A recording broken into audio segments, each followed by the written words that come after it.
How's it going? Welcome to the studio. Welcome to the drawing room. Time for another critique video. Pleasure to have your company here. Thank you so much for joining me for this critique number 22. Can you believe it? So I've got a lot of stuff that I want to talk to you about here in this video, but before we get stuck into it and talk about Julia's amazing painting here, beautiful landscape painting that she uploaded to the Facebook page, I just need to get a couple of announcements out of the way first, and then we'll just get straight into the video. Okay, first of all, there's a lot of people who are new, so welcome. Pleasure to have your company. I'll explain what these critique videos are all about, but you might want to join us if you haven't already on the private Facebook page, The Tish Zone. I know, silly name, but it's a cool group. It's an exclusive community that's just for you as a patron here on Patreon. And there's only one way to get there, and that's by clicking the link down below the description of this video here on Patreon, right? So there's two things though that you have to do in order to be accepted into that group. I am the one who has to verify you. So I'm like literally going through and highlighting your name and pasting that into Patreon to make sure you're following me on Patreon, because I get tons of requests daily, tons and tons of requests from people that are not part of this. And so it's just for you as a patron on Patreon. Now, if you give me your Patreon name and agree to those group rules, I can let you in. If you don't do either one of those two things, I have to hit decline. There's a verification process, and in order for that to work, I need to have your name, and you need to click that little box that says you agree to the group rules. Cool? Can you do that? Awesome. All right. Now, loads of requests have come through, and I'm sure some of those people that I declined are actually following me on Patreon. But the trouble is that your Facebook name doesn't match your Patreon name, and I can't find you.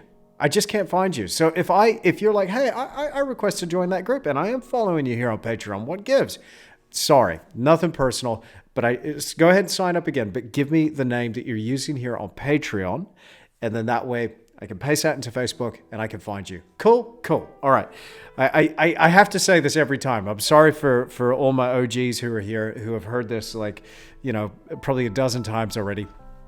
It is what it is, but we'd love to see you over there on the private Facebook page. So come on over and join us there. Now, that Facebook page is phenomenal. It's a fantastic group of people. Really, thank you so much for being part of that. What it is basically just an awesome community of people who want to grow and develop their skills. And they use the group and each other as a way to kind of work out what's going on with their painting, maybe a technique here, maybe something about material, or maybe something else that's art related, something inspiring, something encouraging. Really awesome to see everybody taking part in that. So again, click the link down below, give me your Patreon name, agree to those group rules, you're in. Okay.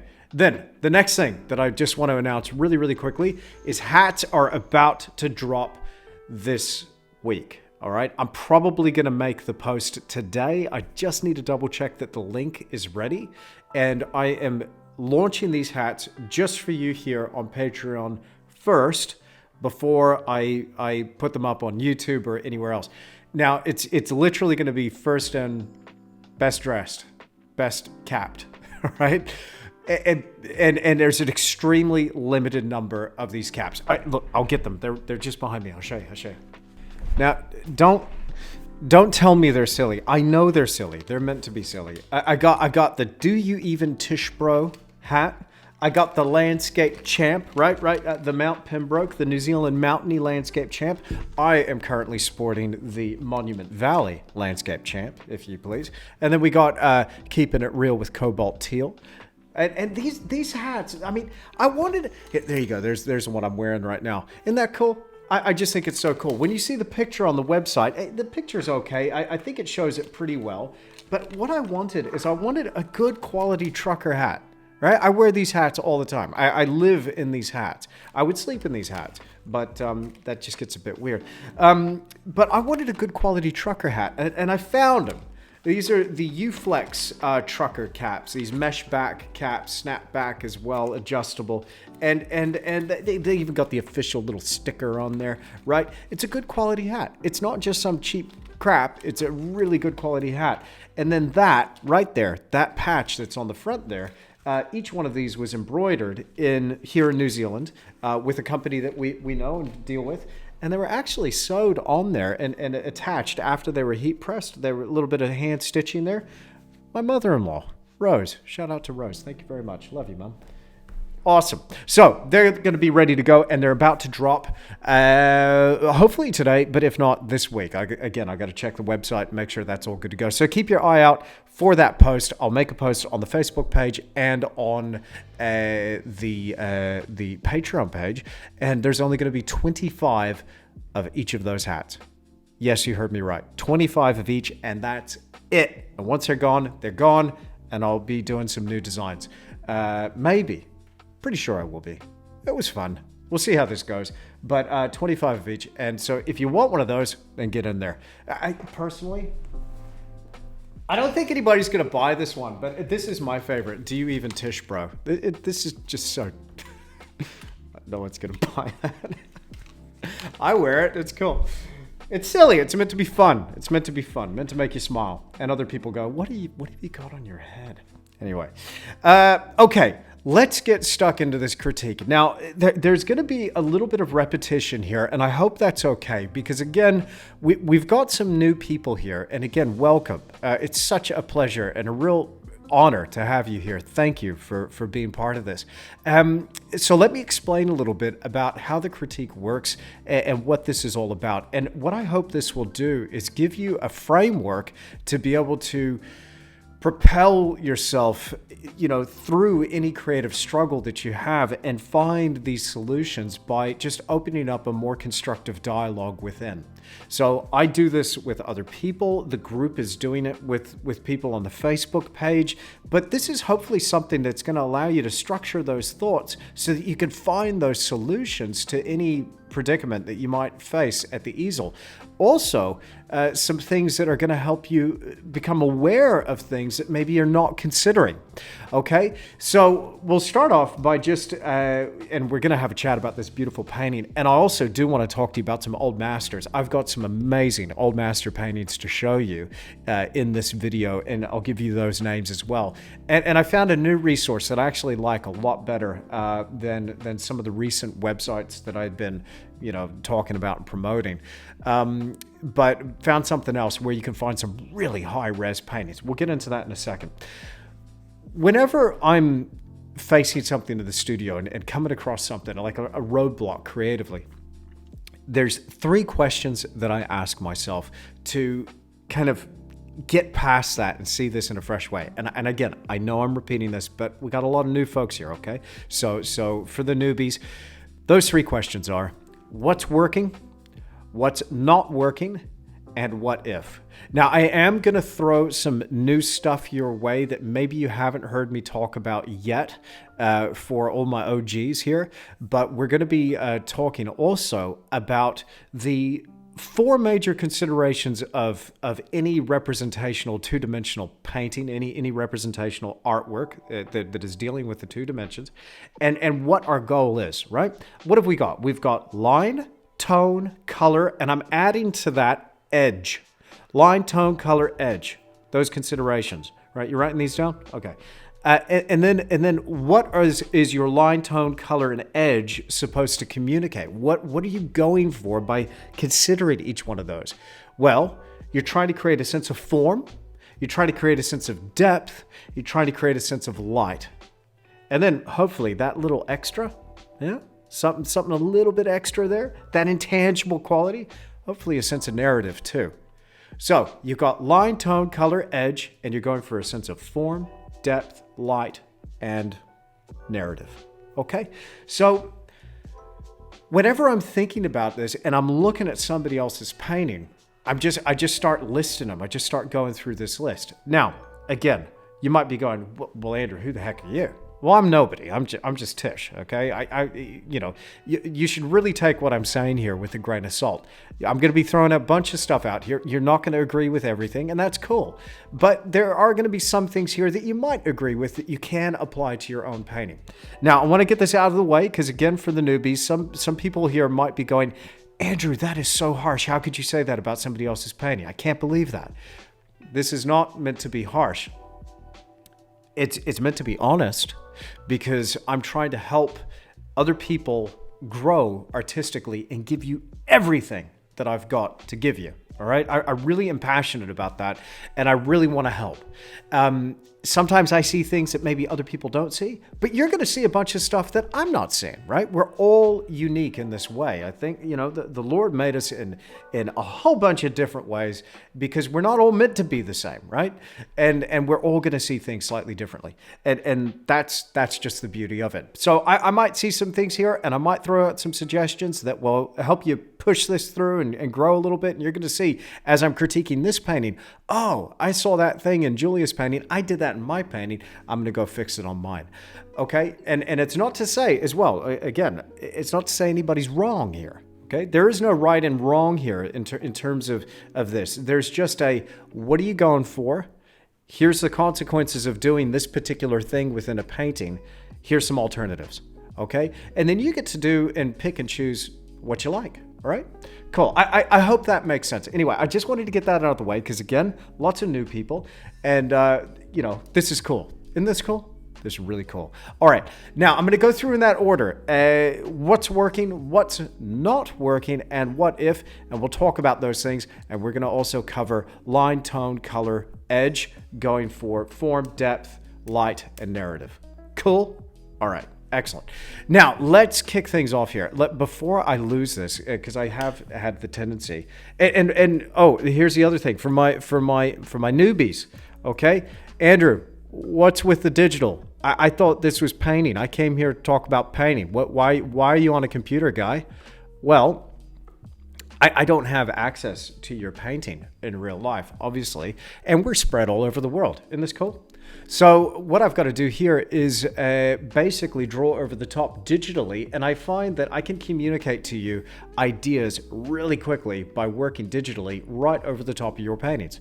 And where do I get these paintings from? Well, I get them all from that private Facebook page. Now, for the most part, I try to get permission to use people's work. Pretty sure I got Julia's permission here. If not, Julia, I hope we're cool. I hope we're cool. Especially hope we're cool after this. Can I just say I love this painting? I absolutely love this painting. I'm positive this is New Zealand. I'm positive. I can't say exactly where. I want to say it's Mount Aspiring National Park. I'm sure Julia put it with the post, and had I been more organized, I would have gotten that information too. But it's beautiful. It's absolutely beautiful. There's so many cool things that are going on, and that's where I want to start. I want to start with what's working. All right? Now, when we're talking about what's working, let's think in terms of line, tone, color, edge, okay? And the consequences of those creative decisions that Julia's made when it comes to form, depth, light, and narrative. Okay, so line, the drawing behind this. When we're talking about line, what I'm talking about is the underlying structure of this. Here, come on, not that big guy. The line, the drawing, the structure, the architecture, the framework, the scaffolding which the painting hangs off of, that's really sound here. I love it. I think that's so good. So there's a really incredible sense of depth that is given by line, because there's a convincing sense of perspective here, which is working. It's definitely working. And that perspective video is coming, okay? Might even be the next one or the one after, okay? Bear with me, it is coming. And we're gonna talk about landscape perspective. But here, it's working fantastic. It's not just about having something really big in the foreground, something little in the background. That ain't it. I mean, it's part of it, but that ain't it. It's about setting that horizon line first, right? And building this out from that horizon line, really putting you in your place as the viewer, so you know exactly what you're looking at from the outset. Now, could this just be the result of looking at some good photographs? Well, sure. But I think there's a conscious awareness here on Julia's part of that perspective, of the placement of that horizon line, and the linear aspect of this is phenomenal. It's working really, really well. Okay, tone. Let's talk about tone. I'm a big fan of tone, as you know. And the amount I go on about it, you know, saving that tonal best for last and all, you know, you'd think I'd put that on a hat too. Maybe in the next run. But tone, I think this is working. One thing I want to talk to you about is hierarchy of tone. And it's not a word that I've thrown out very often. Here and there, I'll mention it. There can be hierarchy of all sorts of things. Hierarchy of subjects, of focal points, of shape, of color. But tone. Where are your lightest lights? Where are your darkest darks? Well, here, our lightest lights are there. I'm picking that up as a light value. I'm picking up a very light value here in the cloud. But also the hierarchy in terms of deeper shadows. In terms of our darkest dark, immediate foreground. That's not bad. It's right here in the immediate foreground. It steps down gradually. So I'm just doing a little box around these darker tones as we go back in space. Notice how the shadows or some of these darker passages get progressively lighter as they go back, or darker as we come forward, right? So there's a hierarchy here in terms of our brightest brights. Julia was consciously aware of putting that in its rightful place, and then the darkest darks bringing that forward. And then if we had to consider our differences between some of our highlights and some of our shadows, I really appreciate this. The difference between that little bit of lighter tone and that there. The space between the bright and the darkness, right? The space on that scale is so much greater in the immediate foreground than it is in the background. Okay? I'll explain a little bit more of this as we go, but I think that's working. So linear, check. Tone, check. Color? Well, I think color is a big check there too. I really appreciate what's going on here with color. As we go back, I'll draw one of my specialty 3D arrows here. Bam. If you're gonna watch these critique videos, you just watch them for the graphics, right? Look at that. Isn't that great? Okay. Shut up, Andrew. We got this depth from this amazingly saturated color, this really high intense chroma, high key color, and it goes all the way back into that distance, stepping through blues and grays into violets. I think for the most part, the color's working. There's a tricky little color, yellow, right, on the color wheel, and I've talked about this before, but let me go ahead and draw one of these here, just quickly. I'll draw this really quick. Okay, we got a circle. All right. This here, if you paint alone and you got no mates like me, because you're a little bit weird like me, then this is your best friend right now. Okay. This is Mr. Roy G. Biv, right? I've talked to you about him before. I did mention this in my beginner's course, right? I call it a beginner's course. It's kind of like beginners to intermediate. Still life, simple still life. So the color wheel, Roy G. Biv. All right, so let's just quickly go. Come on, a bit of blue there, bam, and let's go a bit of violet. Now I do kind of prefer the 7 colors, okay? But this is as a representation of complementary opposites and the color wheel. This works pretty good, and this is something that I refer to constantly. And for the longest time, for years, I had this color wheel just as a painted little circle stapled to the easel, and I just keep looking at it, and I just was drilling complementary opposites. What are complementary opposites? Well, here we've got orange sits opposite blue. Right? Let me get that arrow out of there so we can get this clear. Orange sits opposite blue. Green sits opposite red.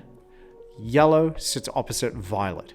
That means that these colors, when we place them next to each other, are complementary opposites. So let me get a little bit closer. And they have a particular relationship, and there's a particular significance here.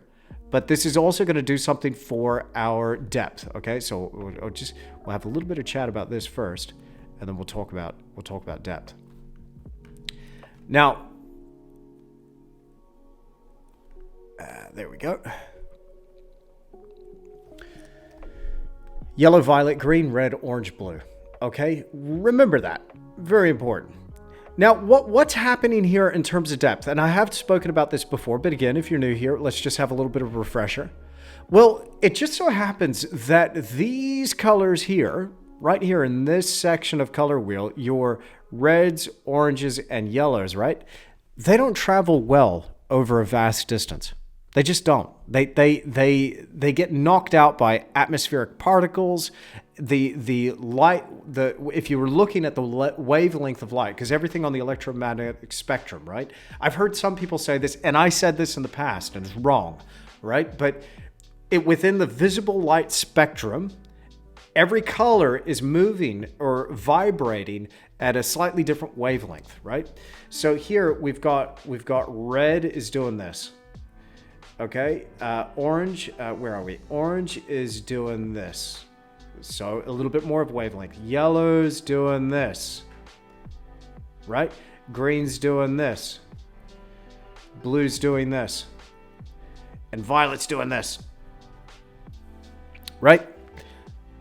I'm going to clear this out. You got that so far? Why is that important? Well, our longer wavelengths of light are those wavelengths that are traveling like this, nice and slow, nice and rhythmic, and they're getting faster as we approach violet, ultraviolet, think ultra high frequency. Those colors in those wavelengths, red, orange, yellow, don't travel over a vast distance, especially if we're talking about green forested hills, right, in a landscape. The yellow in those green combinations drops right out, shifting those colors towards your blue and your violet range. Now, this is atmospheric perspective 101. When you know that, when you've got a handle on that, you can create depth instantly within a painting. So that means you don't put that yellow in, or the intensity of yellow, anywhere except for the immediate foreground. Okay? And I think Julia's done that. That works here exceptionally well. And that's something that is definitely working. So color, I'm going to put another big check to it, okay? I might be glossing over a few things here. If you want me to expand on any of these in a particular video and just focus on that one thing, I'm happy to do it. I'm always open to suggestions. So hit me up in those comments below on Patreon. Please, no more comments on YouTube. Cool? Cool? All right, thank you. So because it's an exclusive thing, and I'm trying to, make this a community thing. So you've got access to the video here on Patreon. So leave your comment there on Patreon so everybody can see it. And so when I reply and answer you, then people can see that as well. And we get a conversation going there too. Okay.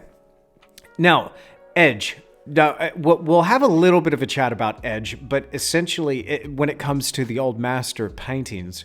But here, I just want to note that I think the edges are okay. I think they work really well. What am I talking about? Well, there's a particular softness that I'm detecting from. Let's get my green marker back. There's a particular softness where, say, some of these lines of the depth of the landscape, they kind of blend in with other shapes, and there's a softness to this that I think really is quite nice.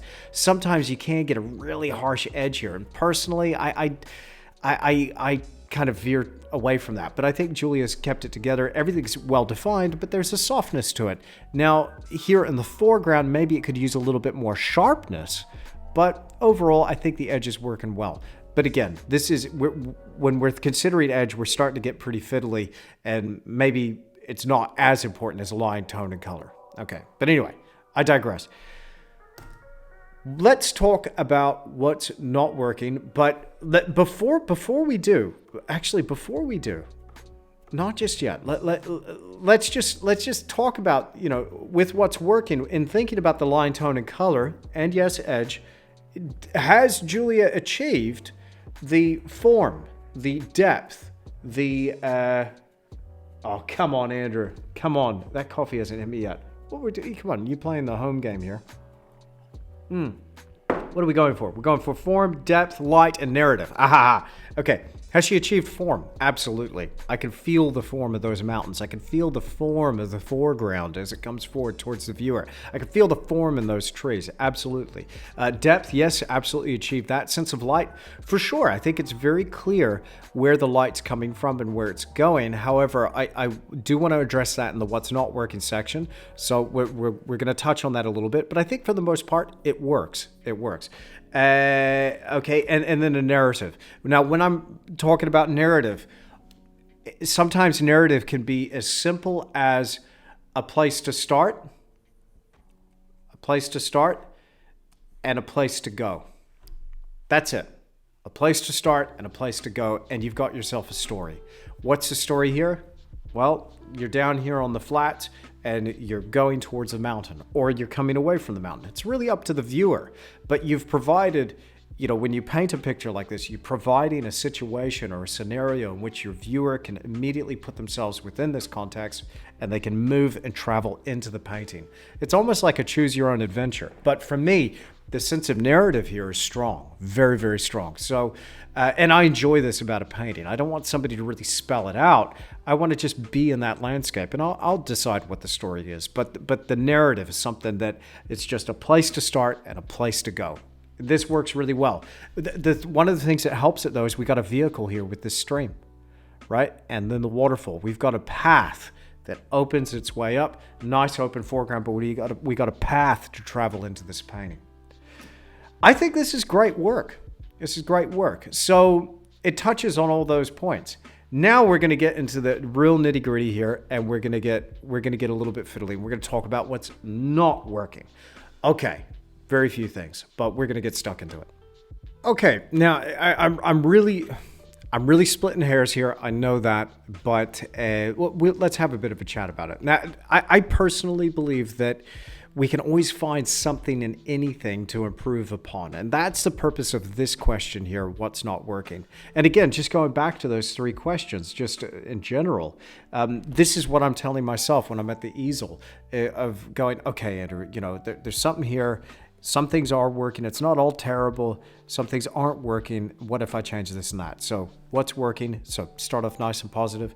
What's not working, then you're able to basically handle some of those things because you're already feeling good about your successes and celebrating those wins. Now you're able to handle thinking about it, going, oh, well, I could change that, I guess. I could do something about this. Yeah, for sure. And then what if? And then that's your possibility question, right? We're going to talk about what if here. But before we get into the what if, we're going to go back in time, talk about some of these old masters. But anyway, let's get on with it here. Okay, what's not working? Well, thinking back to the color wheel, I'll just put it up on the screen again really quick there, okay? Absolute mess. I always destroy these things when I'm doing a critique video, but when we're thinking about that color wheel, again, thinking back to, okay, complementary opposites. One thing I do love, I just want to throw this out, the yellow versus violet, okay? Or the yellow-purple complementary opposite. That works exceptionally well. There's a real rattle between those colors. Beautiful violet notes in some of those distant hills. Some really nice yellow in there to balance it out. So it's an engaging painting. And Julia here is clearly very aware of the way those complementary opposites work. And here it just adds a vibrancy to the painting. However, we're talking about what's not working. Right here, I think the yellow might be getting a little strong. What this does is when you're trying to add the depth, if you start with your furthest away tiers of depth first and you're working your way forward, what tends to happen is you build a scenario where you have to continually step up that yellow intensity, and there's only so far you can go. The furthest you can go with the intensity of the yellow is that cadmium yellow straight out of the tube, or yellow ochre straight out of the tube. Like whatever you've got out on your palette, your tube yellow, that's as far as you can go. So if you start too high on that yellow scale in the distance, then how are you going to bring that all the way forward and maintain that punch that you need? See, there's a little bit of thinking and forward planning here that would be needed with the process in order to make that depth work, okay? This is why in the depth here, and you could achieve this color that Julia has right there with these forested hills just catching the sunlight. You could achieve that color with yellow ochre and an ultramarine blue or a cobalt teal, for instance. You'll get a reasonably high key green, right? But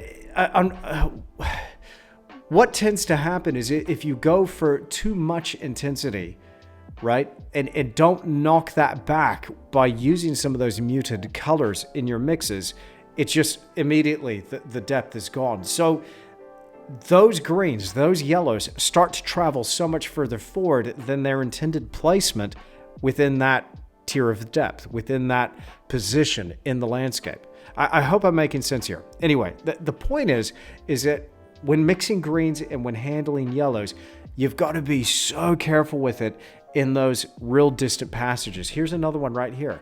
Now, I'm not saying that that's not the way it appeared there, But within the context of this painting and the relationship between that yellow and that yellow there, whilst I think she's pulled it off, if it were me, I would just knock the edge off those greens and yellows at that depth and open this up even more, okay? But again, I'm splitting hairs here because I think this painting is excellent, but I would just push that a little bit more. And again, here, I think this yellow right here, this note, that might even be a little bit too intense, but you know, it does work in terms of its position within the painting. Now, there's something else here that I think is kind of important to think about, and we will talk about this when we look at the heroes. But here are snow, right?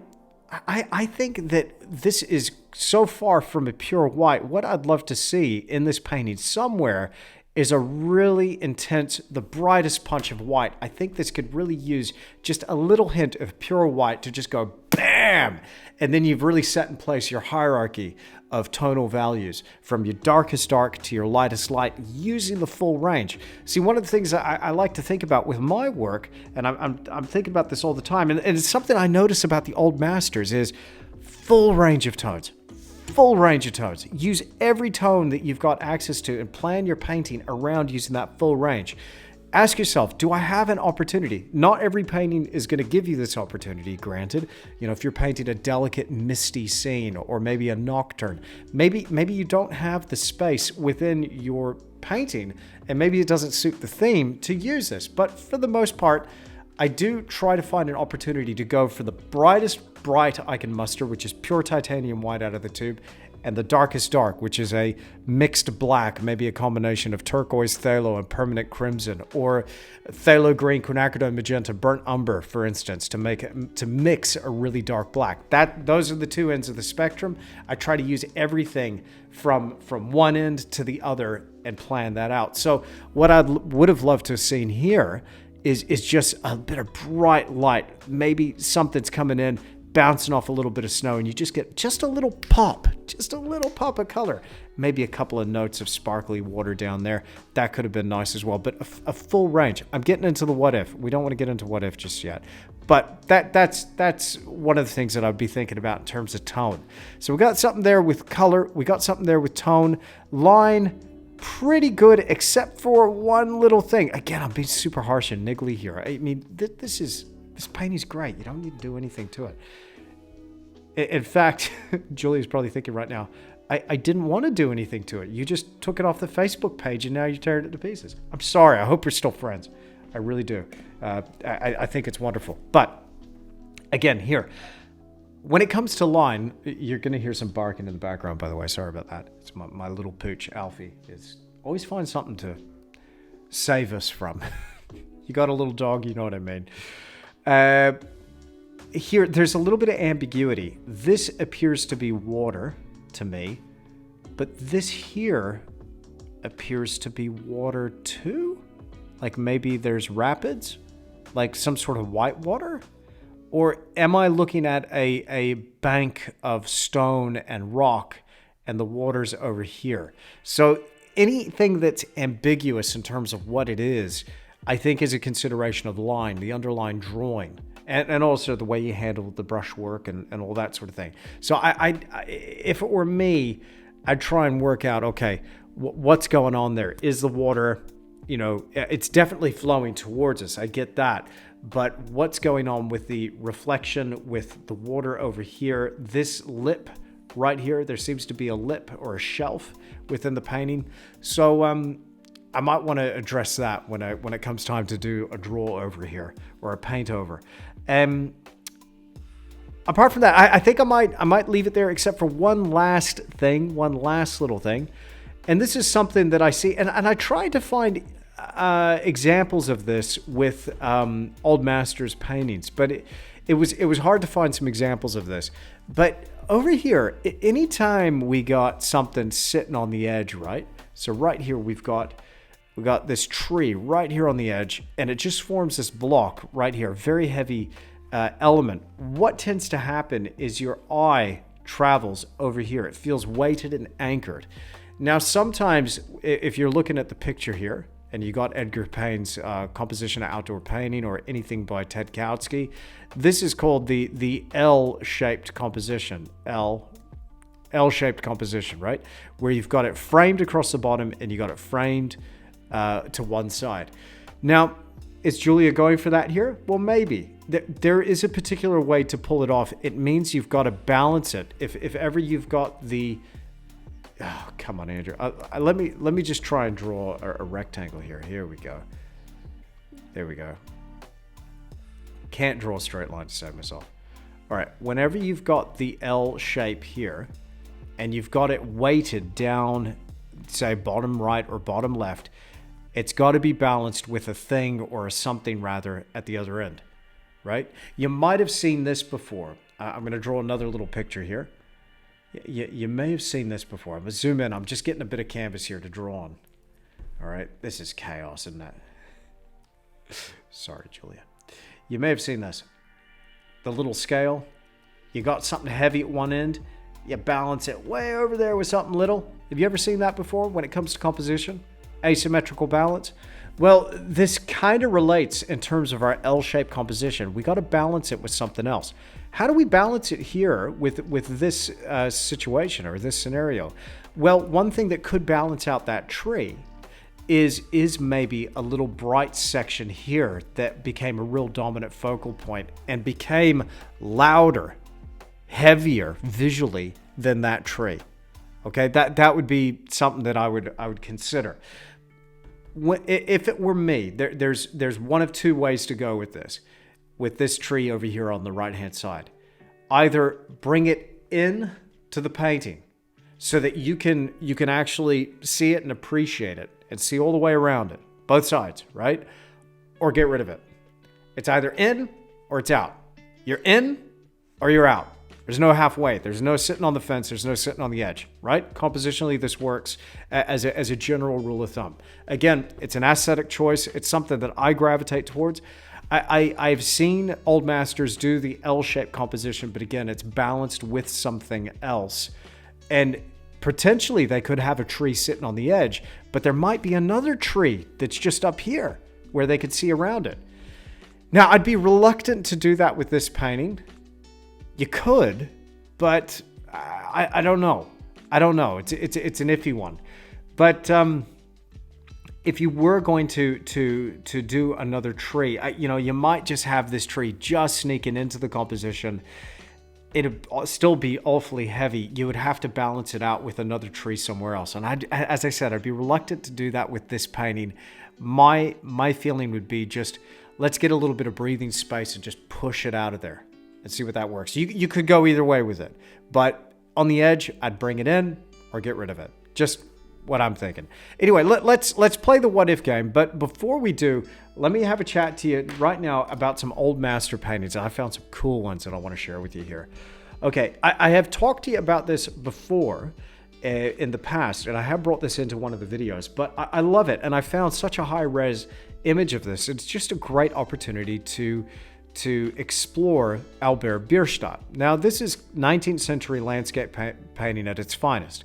Some people find Bierstadt to be really intense, really intense. And now, if you're worried about the names or the spelling, you want to look this up, no worries. I'm going to put it in the description below on Patreon. But so you could Google this. But where I found a really amazing collection of images is Wikimedia Commons. So you go into Wikimedia Commons, and this is in the public domain, I guess. You can search a name of an artist and just pull up a series of images, and some of them are amazingly high resolution. I've got one epic. It's probably one of the biggest images I've ever downloaded off the internet in this collection of files here I want to show you. But let's talk about Bierstadt. And let's think about Bierstadt. And when you're looking at this and analyzing this painting, think about it in terms of line, tone, color, edge, right? And then does he create form, depth, light, and is there a sense of narrative? Okay, so let's think about it in terms of line. The drawing behind this, I mean, he's a master. The drawing's sound, it's fantastic. Is it photographic? No. I think 19th century landscape painting goes kind of beyond a photograph. It's kind of getting into this otherworldly aspect, but no one can argue that the drawing behind this painting is really sound. It's really sound. It holds together. The tone and the color. Here, think it just in terms of hierarchy, okay? Brightest brights, darkest darks. Well, our deepest tone, and the greatest variation between our brights and darks, that's the immediate foreground. I'm not saying he used his brightest brights in the foreground. I'm talking about the difference between tone. Okay, there's some really bright little notes here of highlights glinting off rocks, and then we've got some really intense darks there, right? So the difference between those two is greater in the foreground than it is in the distance. Now, you might be going, well, hang on, Andrew, that's pretty extreme distance right there, the relationship between those two. Yeah, but look at the shadow. The shadow's lifted so high up towards a mid-tone, so he's got that space, and then when he adds that brightness in there with that waterfall, bam, it's punchy. Isn't this cool? Such a cool painting. Right. Color, self-explanatory. More saturated notes. The green notes, they're reserved for the immediate foreground, so it creates this beautiful depth. And then, you know, you've got that beautiful delicacy and those violet tinges in the shadows and the mountains and all the way in the background. Love it. Now, the issue that a lot of people have with Bierstadt's work is, and I must admit, can be a little bit of an issue for me too, is where you're looking. You know, what is there for us to actually look and hang on to? There's so much going on that where some masters probably did better. You know, some of you might be thinking, Andrew, you are really tiptoeing here. This is almost getting sacrilegious in a way. I can't believe you're bagging Bierstadt. But, you know, this is intense, the amount of stuff going on. And maybe sometimes less is more. I don't know. Some people really love this. To me, I love it. I appreciate the way he's done this. But personally, whilst he's one of my favorites, sometimes I'll look at it and I'm like, Guy, man, you really threw in everything and the kitchen sink into your paintings. There's just so much going on. Still, there's a lot to look at. Okay, moving on. Love this. Love this. I'm pretty sure this is... Who is this guy? Good. Hans Good. Good. Or Good. I don't know. Norwegian. Brilliant work. Hierarchy of tones and colors, right? Hierarchy of tones. Darkest darks, immediate foreground. Okay, here this might be a little bit of a tricky one because we got some pretty extreme contrast in that distance, but think about it in terms of focal point. Is there any question about where we should be focusing within this painting and how he's built vectors and lines of force that drive our attention towards that intended subject matter? To me, this is all about that patch of snow on top of the mountain and the intensity and that texture in the glacier. My attention just goes bam right here into the distance. Love this painting. Hans Gude. So again, jump on Wikimedia Commons. Pretty sure that's where I found it from. Sometimes you could just do a simple Google search as well. Start making a file on these guys, right? August Wilhelm Lew. I've put this up in a critique before as well, just talking about this. Now, again, why am I showing you these old master paintings? Well, you know, success leaves clues. That's something that I really try to cling on to as well. When I'm looking at this, I'm looking at old masters constantly, and I'm continuing to just become really inspired by them. How did they do what they did? How did they do it? What were the things that they were thinking about when they were designing, planning their paintings, and then executing on them? What was this? What's the strategy here, Guy? You know, what is it? And give me those secrets. And it's here. It's here for us. We just got to be sensitive enough to pick it up. So again, line. Amazing drawing behind this painting. You know, the thing I appreciate about old masters, and you don't see it very much, but it's almost like we're looking at a stage. It's almost like this is set up like a play or a narrative, and we're looking at actors on a stage. Do you get that? Do you see what I'm saying? It's like you're sitting up in the balcony in those seats, and you're looking down at the stage, and there's this thing going on. There's this narrative being played out in front of you, and it's all spot lit and it's dramatic, and then you got this amazing epic backdrop that's in there as well. I think that's cool. I think it's cool. So the drawing behind it, love it, fantastic. The tone and color, again, hierarchy of tones, hierarchy of color. Greens, yellows, reds, all of those colors, the things that are those lower wavelengths of light, that's reserved for the immediate foreground. It falls away and starts shifting blue and violet towards almost gray as you go back into the distance. Okay, difference between our lightest lights and our darkest darks. Some of those relationships and that contrast, it's reserved for the immediate foreground. Beautiful painting. This is one of my favorites. I absolutely adore this painting. Just love it. And the narratives there as well. I love it. There's a guy and he's got his 2 goats with him. Little goat herder. There's somebody else rowing on the water. I wish I found a better quality picture, but that's not bad. It's about like 1,200, 2,400 across, whatever it ended up being. Anyway, here's another one. Now, this one, it's really difficult to work out what's going on because that depth of tone is completely just dropped out. But there is some sort of building here. I imagine if we could see the original, we'd get a pretty good idea. But I love this. I'm pretty sure this is Gouda. If not, it could be Calumet. I don't know. I've lost the name on that one.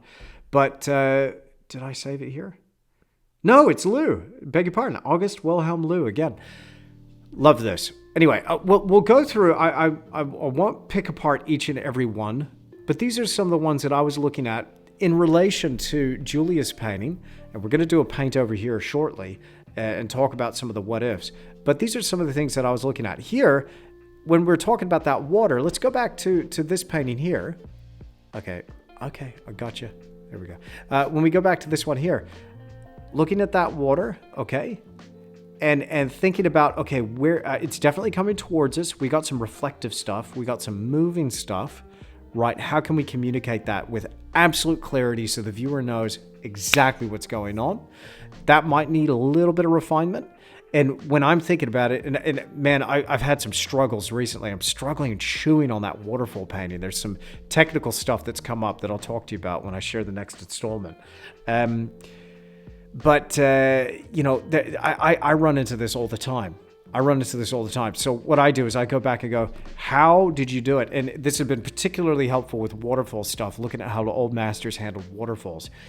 And here, there's no question about what's going on. And if there's some ambiguity, normally the painting falls apart towards the periphery of the painting. So down here, we might lose what's going on with some loose brush marks over here. I mean, there's no refinement at all behind that signature, but we can see, kind of place it, give it a context by what's going on here towards the edge. We've got some broadleaf things, maybe some dock there, some reeds and whatnot. Really beautiful stuff. Really beautiful stuff. Now this painting here, this thing nearly broke my computer. I think it's 10,000 pixels across.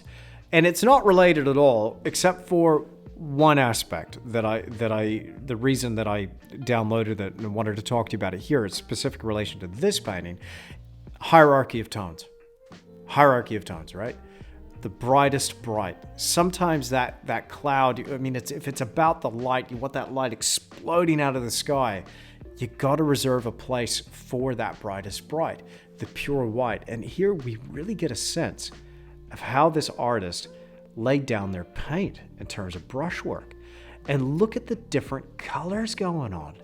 Look, when you look at it from a distance, you're like, oh, there's a little kiss of warmth there. But here you get up to it, like, what, we seeing some crimson there, maybe a bit of cadmium, maybe a bit of lake rose madder. I don't know what he would have been using. I can't tell what was on that palette. Maybe a bit of lapis lazuli, a bit of that pure ultramarine, right? Fancy. But look at the intensity of that white and the direction of the brushstrokes. Even if we don't know exactly what was on, who have we got here?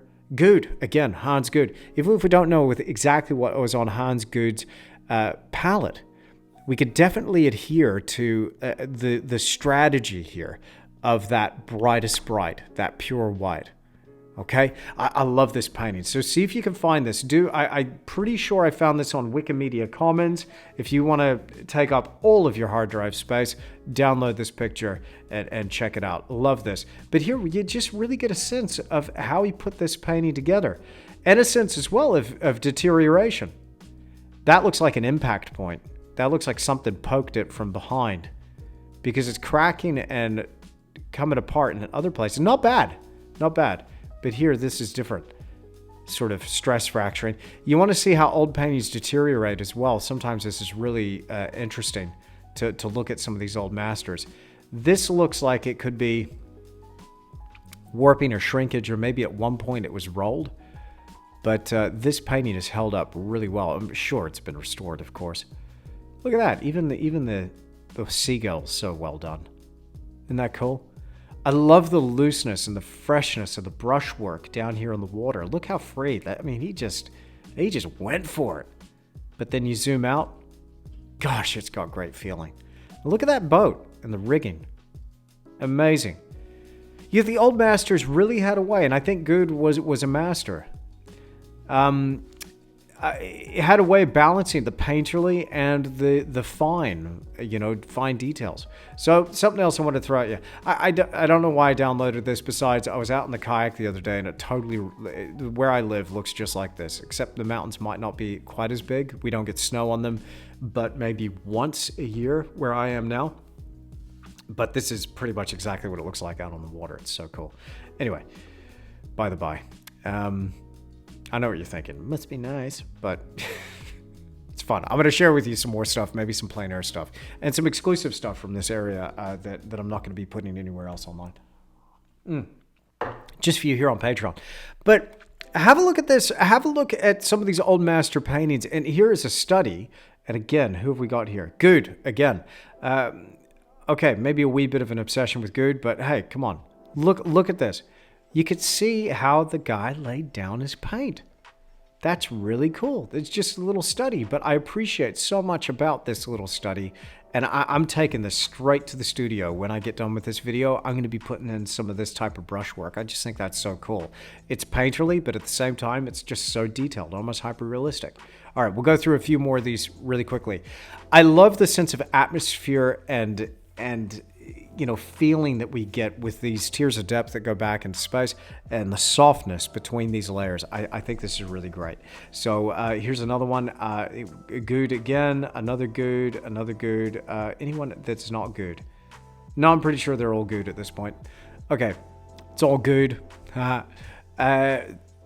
Brilliant painting. Again, atmosphere. This is very similar in a way to Julia's painting, but one thing I like about this, and we could really use that in Julia's painting as well, she's already got the start of it, it's phenomenal, is this just a little hint of light, so that intensity right there, so it just causes the viewer to just gravitate towards that area in the painting. All right, love this. Love some rocks. Don't know why that's in there. Shouldn't be in there. Anyway, here, I love this cascading water. I think that's pretty cool. And I put this in here for trees. Now, this is another way that you could go with, probably not appropriate for this particular painting. But anyway, I chucked it in the file. When you're going to have trees in the painting, sometimes it's nice to just have a tree scene. So I'm gravitating towards this personally with just some tree paintings that I want to do here pretty soon. But I think sometimes I don't know. So let me know what you think. I think either bring that tree in or take it out, but I'm veering towards taking it out. I don't know. But no, maybe it does need something. Maybe it does need something. Let's play the what if game. Let's talk about this and get into what if. But anyway, I hope you find that inspiring and helpful. That's the point of these videos, is to inspire and help. And again, I want to share with you a bit of my inspiration, which I get just insanely inspired when I look at these old masters. I hope you feel the same as well, because these guys and gals, they had it going on. They just knew how to do it. And I look at some of these, sometimes scratch my head, just going, we don't paint this way anymore. And I'm trying, like we're all trying to strive in this direction. How cool it would be to go to this guy's workshop. I'd love that. That'd be so cool. But I look at it and go, okay, what's going on here? Let's analyze this and let's see if we can just get a bit of that into our paintings. And anyway, I hope you find that helpful. Okay, let's talk about what if, and we'll do a little bit of a paint over. And I've already talked to you a bunch in this already. The video is getting long now. So yeah, let's get into the what if, and then we'll do a draw over of this one, working on a new layer. Okay, here we go. All right, I imagine you'll probably have to watch this in a couple of parts. Again, let me know if you like the kind of the longer stuff. Sometimes it's just when I get here and I turn on the mic and I start talking, man, just the crap that comes out of my mouth. I know, but some people, I guess, like to listen to it. I don't know who. Anyway, it's fun. It's just cool hanging out with you. Okay, now let's talk about the what if. All right. Look, I think the intention was to have a tree in here to balance it out. So what if we brought this tree in, maybe a little bit of a lane? Maybe if we had a secondary tree that was just behind, it was kind of coming into the composition, and then we put a little one here. That way we could have just a little something going on this side, right? And then what if we balance that out with some intensity of light and create a spotlight effect here that shines down into this painting and then picks up on some of this detail here. And then we lose the light in the midground. So I'm gonna block out right here this yellow. We'll create a little bit of a deeper tone there for that tier of depth. And then we'll highlight it again right here with these trees. Could that work? So then hopefully I'm balancing out that darkness and heaviness on the right-hand side with something cool going on the left. Now, one of the things that I really like about this as an idea is that if I take, I call these harmonic divisions. I don't know if that's what they're called technically, but it works for me. Now, what's a harmonic division? Well, again, remember back to your composition theory, right? I've got several videos here on Patreon that have got this in there. Some older composition videos. 1:1.618. I'm going to measure across here. 1:1.618. That's a golden ratio, okay? And I'll measure down as well. And I think where those two lines more or less intersect, I'm going to create a focal point. That's probably at the top third. But I think we create a focal point right there and have some real intensity right there. And why put a focal point there? Look at what the old masters did. They did this over and over again. I bet we could probably find it in some of the paintings that we just talked about. But Anthony Avon is actually he did an interesting study recently. Well, towards the start of the year, he did a really interesting study where he was doing a digital art related to the old masters and reproducing some old master paintings. And he found as he was doing this, just drawing them again digitally from scratch, the old masters used this golden ratio over and over and over and over again. That's how they created visual harmony within their paintings. In fact, I'm wondering if you could pick it up within Bierstadt's painting here. Probably. Where is it? Come on, guy. Give me something. Otherwise, my punchline just falls flat on its face. Yeah, there you go. There, that tree. Boom. I'm going to call it. Those trees right there. There you go. Harmonic division. Anyway, moving on. And maybe that horizon line as well. Maybe that's 1:1.618, 1:1.618. I do have a video on YouTube about the golden section and how it relates to composition and how I use it. Anyway, we're going to do that here, right there with that focal point. Okay? Good save, Andrew. Good save. No one will notice. Okay. If you're new here, yes, I am a massive dork. All right, it's just something you're gonna have to get used to, or not. Some people are just like, I can't. I'm out. It's fine too. Okay. What else? Okay. Well, I want to sort something out here. If we got some intensity of light here shining right there, and we got some intensity of light right here in these trees, maybe then we could have some sparkles or something in the water. I'm going to go ahead and make this water, and we're going to create a bit of a waterfall and maybe some rapids. I do like me a bit of reflection though. Maybe the rapids could fall into something here and you could have reflection right there with that flax reflecting in the water there. That could be cool.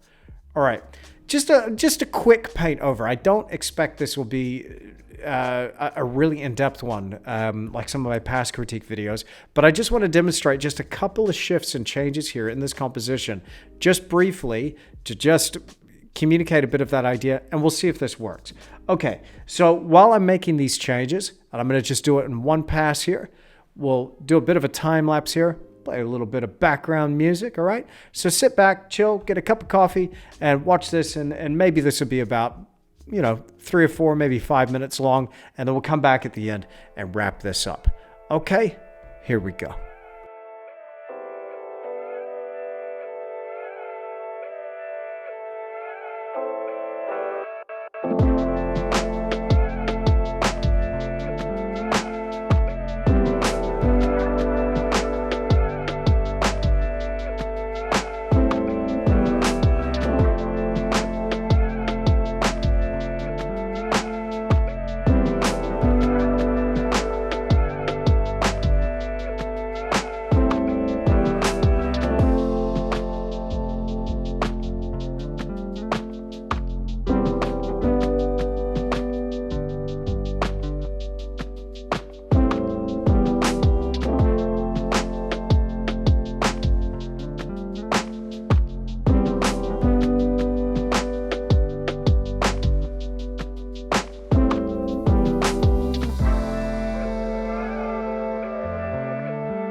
Well, that was fun.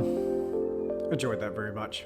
I could keep going, but again, the video's already getting kind of long, and I think you can see where we're going with this and what's happening.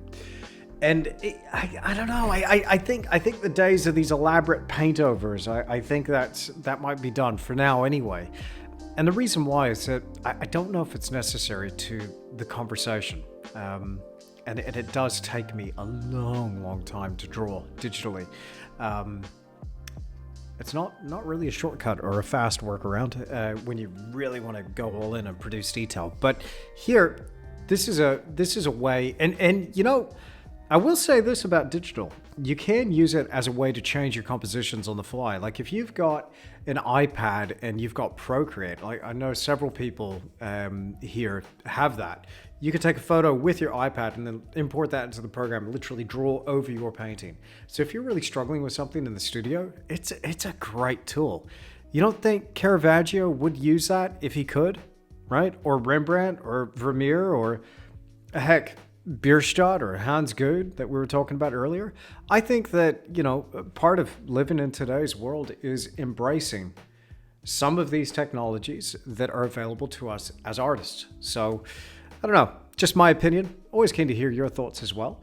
But let's talk specifically about this painting and where we're going with it. And I think what I'll do is I'll add one more thing to it while I'm talking to you here. You know, sometimes I think what a painting could really use is just a bit of a glaze and just something to kind of, I don't know, like maybe round out the colors a little bit more, maybe get a little bit more of an old masters vibe. I don't know. Look, I'm just going to get a very thin amount of warm paint here. And let's see if we can get everything into more or less a similar key. There we go. Just a little bit of a brush over with some warmth. Not bad. Okay, and now right here, and this is a way, you know, I do this when I'm applying light and atmosphere. And the old masters did this a bunch as well, glazing. So let's pretend I got a brush loaded here with a little bit of creme nuts here. And a bit of yellow, a bit of Hansa yellow or something like that. And let's get a few of those light rays in there that Julia was going for before as well. Beautiful use of light there. Okay, now you can see here what I'm thinking. Okay, bring that tree in on the right-hand side. Make it part of the scene, but it's got to be balanced out. And I balanced it out here, and I was trying to go for two different things to balance it out. And let me draw here so you can see what I'm talking about. And we'll get that cobalt teal marker out. There we go. Kick that opacity up, and there we go. Now you can see what I'm doing. Okay, first, a little bit more of a focal point right there to draw the attention right there into that zone. So we need something to balance out this heavy element there. But I was thinking maybe that's not quite enough. So I came over here and brought in a tree on this side. So now we've got a space that's been identified between those 2 points. And it's almost like we're moving through the space and it's opening up in this landscape beyond. Is it enough? Oh, maybe. Maybe we could go a bit further.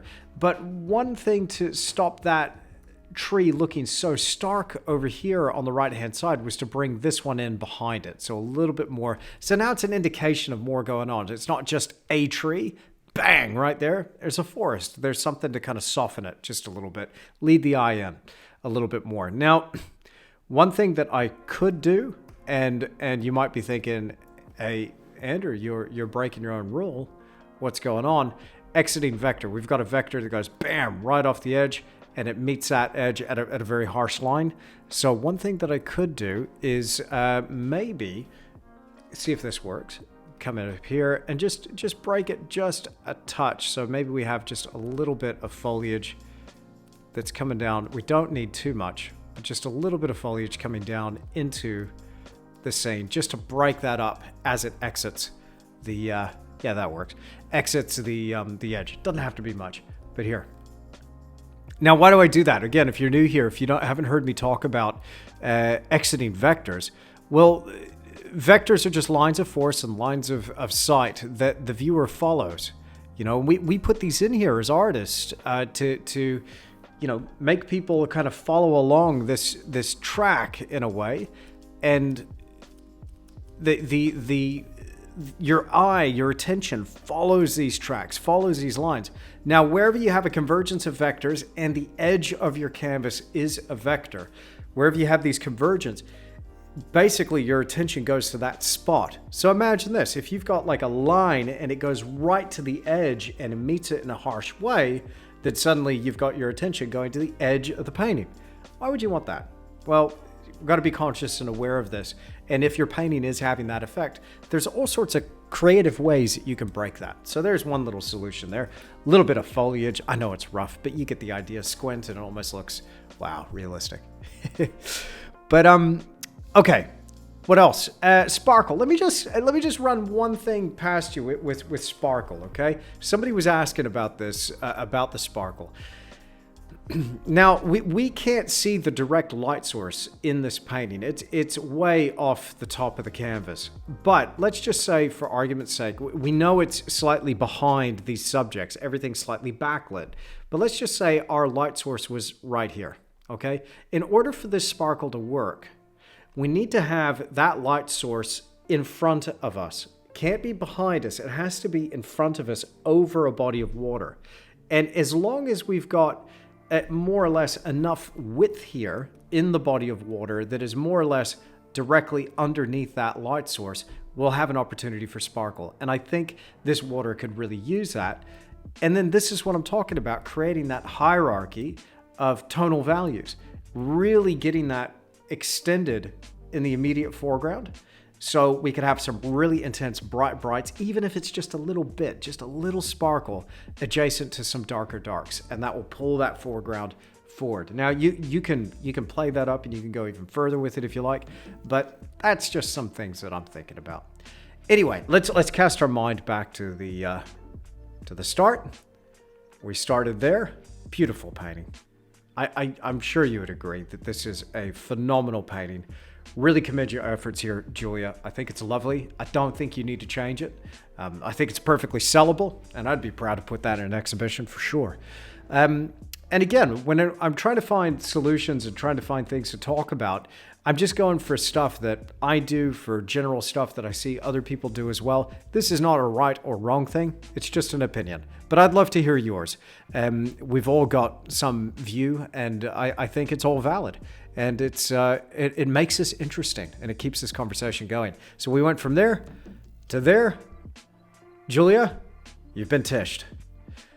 Well, I really hope you've enjoyed this video and you've come away with a few things to think about. I love doing these critique videos, and I do have a few more on the way, but I'm going to start to mix it up a little bit more here on Patreon and also start to bring you much more painting content. And I just want to say thank you so much for your kind comments and your feedback on the last video. That real long, I made it, it's kind of like a twofer in a way. I made it a real long feature length kind of painting demonstration with narration. Took ages to make that, but I just really appreciate your kindness there, and it seems that you know, a lot of folks really enjoyed that. And again, that just, I can't tell you, it builds me up so much when I read your comments and I hear that this content is having a positive impact on you, and is at least inspiring in some way, and gives you a little bit of momentum to just get things going in your studio and get back to work, get back in there, and stay inspired. So that's what I'm trying to do, and I appreciate the feedback again. So I've got more content like that coming. I've been filming quite a bit in some of the recent sessions in the studio with that painting, just carrying on with some of those techniques, detail techniques over the top of the block-in. So I can't wait to bring you that next installment. So that's coming very soon. The video after this is either going to be perspective or portraits we're going to be talking about. So it's one of those, but I'll have much more painting content coming your way.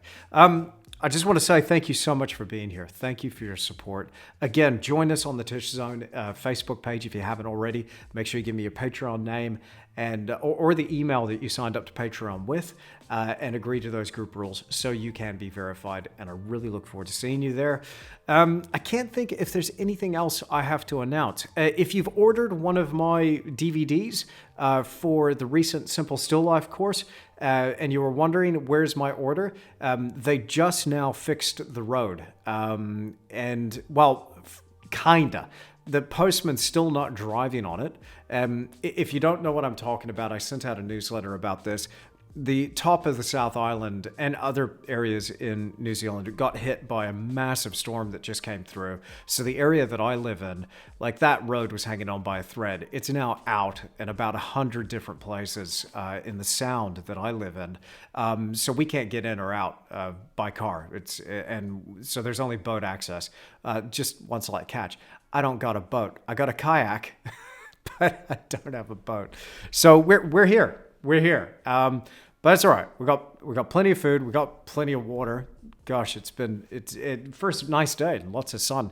But the DVDs got held up a little bit. Anyway, the barge was down here just last night, and I took the box. I had two big cardboard boxes full of DVDs, and I gave that to the skipper, and the postman was actually going to pick it up from the other side. We got him on the phone, and so it's all sorted. So they're on their way, and we'll sort something else like that for future shipments of whether it's hats or DVDs or whatever. Anyway, just to give you a little update there. I'm going to get out of here, get back to that waterfall painting.